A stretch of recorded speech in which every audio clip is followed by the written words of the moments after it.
0 to 60 test. 3, 2, 1, go.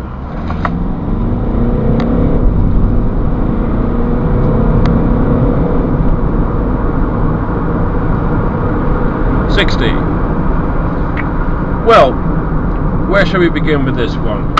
On the Honda. Well, I think we can begin by saying that, to the best of my knowledge, the top 10 most reliable cars in the world at this moment in time, I believe, are all Japanese, and Honda is certainly no exception. Honda, I would say, are in the top league of Japanese motors. Their cars, if anything, could possibly be described as a little bit boring, but they're certainly put together very well, and they are extremely reliable. Now let's start with the basics. Instrument cluster, totally free, no obstruction from the steering wheel at all. Dials very easy to read. I mean, that rev counter couldn't be bigger. It's like a Mickey Mouse watch. Speedo, not infested with digits and lines and crosses and dots to confuse you like you'd get on a Ford Fiesta now. Perfectly easy to read. That could not be improved in any way, that instrument cluster. It is a 10 out of 10, spot on, so I raise my hat to Honda there. Wing mirrors are absolutely enormous. We like that. We want vision. Let's not be stingy with wing mirrors. Tiny little ones, aerodynamics, bollocks. We want the big mirrors. Excellent.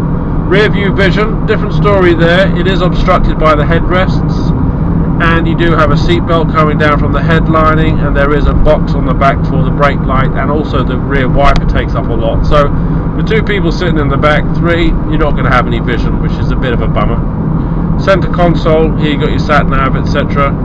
All very basic, all very accessible, nicely put together actually. That's also very easy to decipher while you're driving along. Just going to go around this roundabout now, see how we're doing on the old corners.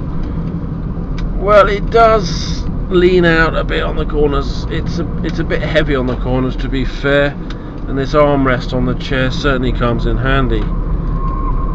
Yeah, it doesn't like the corners too much. I'm going around at 25 miles an hour there, and the tyres are beginning to squeal, which is a bit silly really. It's a bit heavy, a bit top heavy, but I have to be fair, the car does stay quite stable, and it doesn't wobble over a lot or lean much. In fact, talking about wobbling, let's give it a little bit of a wiggle test and see what it's like. Well, it does snake about a bit. There is a bit of a roll there. Car's only done 12,000 miles, so it's not warm bushes. I wouldn't be too happy chucking this around corners at speed, and I wouldn't want to do an emergency swerve in a motorway lane at speed. I don't think it has the shock absorbers or the weight balance and distribution to deal with that. I'm going to do a brake test now. Not an emergency stop, just a firm brake. Well, the brakes is a different story. They are fantastic. There's no grippy grabbiness. I can apply the pressure gradually, and I can feel all calipers working in perfect synchronization. The steering is quite responsive, but the car just bounces all over the place. It really is annoying.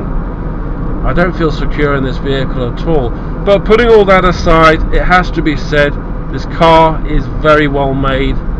It's obviously a very reliable car, and you're not going to go wrong with a vehicle like this.